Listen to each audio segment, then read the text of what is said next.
She's dead to us. My mom typed in the family group chat.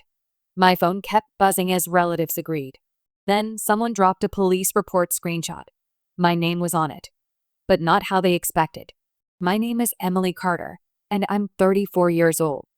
I work as a paralegal at a small legal firm in a town where everyone knows everyone, and I've always been known as the quiet, responsible one in my family. Growing up, I was the daughter who existed in the background while my younger sister commanded every room she entered. She was the one they praised at dinners, the one whose achievements got framed and hung on walls. I struggled financially for years, especially after helping family members who needed bail money, co-sign loans, or emergency funds. None of it was ever acknowledged. To them, I was just reliable, dependable Emily who would always show up, always say yes, always fix things quietly while everyone else moved on. I believed that loyalty would eventually earn me respect, that one day they'd see how much I had sacrificed. But the exhaustion that comes from being invisible, from constantly cleaning up messes no one even thanked you for, it builds up. It changes you. I wasn't rich or glamorous like my sisters seemed to be, but I had something they didn't expect. I had spent years observing, listening, taking mental notes of every contradiction, every broken promise. I documented everything, not because I was paranoid, but because my job taught me that truth needs evidence. And I had plenty. If you've ever been the one holding everything together while no one notices, hit subscribe. This story is for anyone who's felt like a ghost in their own family, present but unseen. Have you ever been blamed for something you didn't do?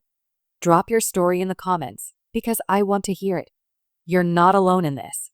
Click hype if you've ever had to prove your truth. It started on a Tuesday evening when the family WhatsApp group exploded with messages. Someone noticed money was missing from our shared emergency fund, an account we'd set up years ago for medical bills or urgent family needs.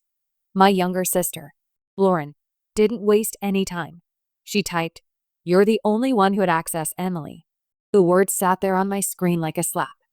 I stared at my phone, my hands shaking. I tried to respond calmly, explaining that multiple people had access and that I hadn't touched the account in months. But my mom cut me off. "After everything we've done for you," she wrote. The message felt like a public execution. One by one, relatives I barely spoke to started piling on. My uncle wrote, "Always knew something was off about her." My aunt added, "You've always been jealous of Lauren." I kept trying to defend myself, but every message I sent was either ignored or mocked.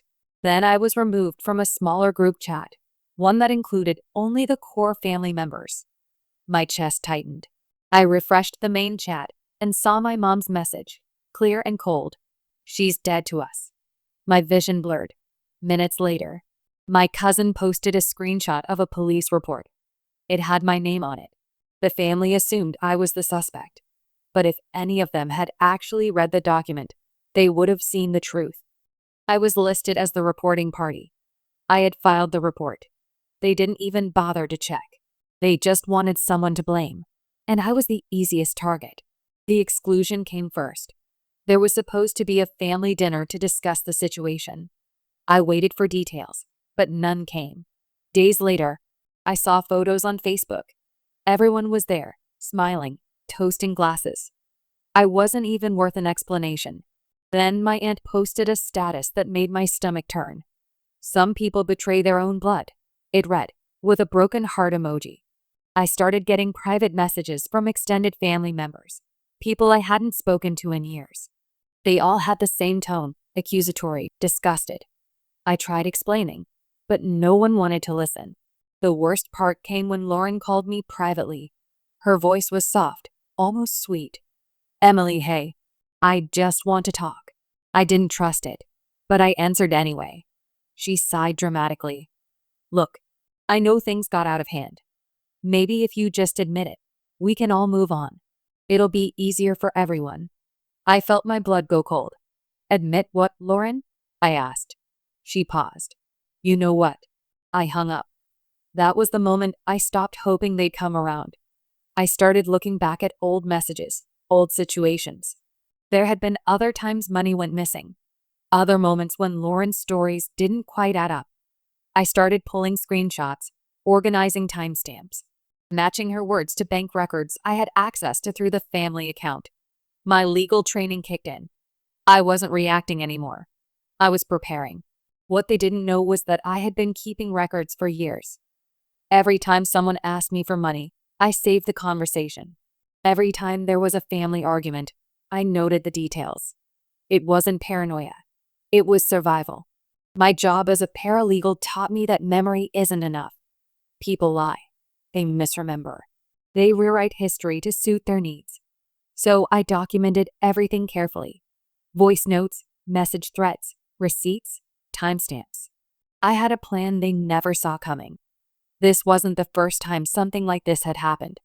A few years ago, money disappeared from my grandmother's account, and Lauren had been the one managing it at the time.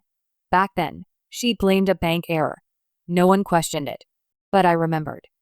I started to see a pattern, a trail of small thefts and manipulations that always got blamed on someone else or brushed aside. I quietly reached out to someone who might be able to help me, someone who had been on the outside long enough to see clearly. I wasn't just defending myself anymore. I was exposing the truth. A few days later, I got a message from someone I hadn't expected to hear from. His name was Aaron, and he used to work for my family's small business before they pushed him out. They'd accused him of financial mismanagement and fired him without severance. He saw the accusations against me circulating online and reached out. "They did the same thing to me," he wrote. "We met for coffee, and he brought documents.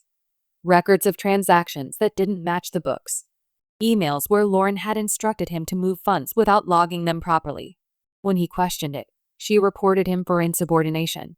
He was made the scapegoat, just like I was now. Aaron's evidence filled in gaps I couldn't access on my own. Together, we traced a pattern of missing money that always seemed to coincide with Lauren's involvement. She had been careful, but not careful enough. Meanwhile, back in the family group chat, confidence was building. My sister posted about taking over the family finances entirely, saying it was time for someone trustworthy to handle things. My mom liked the message. The tension was unbearable, but I didn't react. I just kept building my case. This wasn't about revenge. It was about the truth, and I was ready. I didn't make a scene in person. I didn't call a meeting or beg them to listen. I created a private blog post and shared it publicly, tagging every person who had accused me. The post was detailed, methodical, and devastatingly clear. I included the full police report, which clearly showed I had filed it after noticing irregular withdrawals I didn't authorize. I posted screenshots of Lauren's messages to me and others, showing contradictions in her timeline.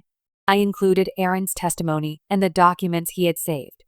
Bank records that proved Lauren had accessed the emergency fund on dates she claimed she was out of town. Voice notes where she admitted to borrowing money she never paid back. I even included a timeline of every financial discrepancy in the family over the past 5 years, each one linked to her in some way.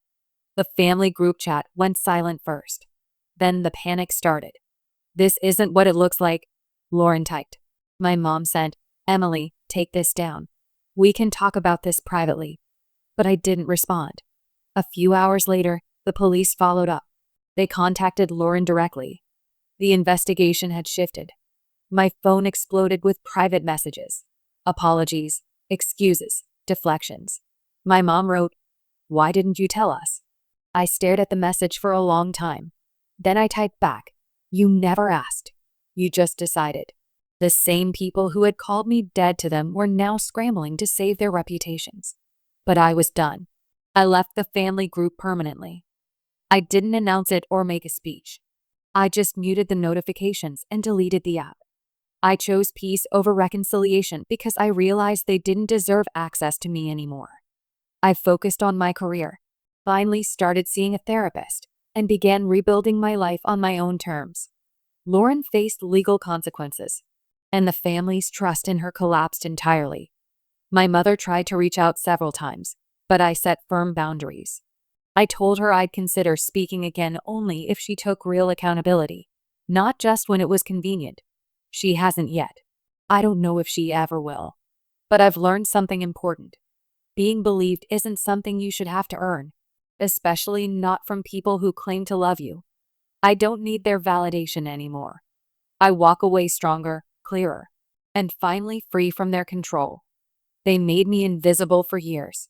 Now I've made myself undeniable. If your family ever blamed you without even listening, you know how painful that is. It's a kind of betrayal that cuts deeper than anything else.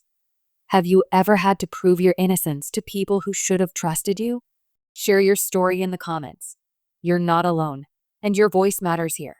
Click Hype to help this story reach others who need it. Your story has power. If you felt a connection to mine, please subscribe and share your journey in the comments. I want to build a community where people who've been silenced can finally speak. Every hype you give this video helps empower someone else who's been through the same thing. Thank you for being here and for listening. It means more than you know.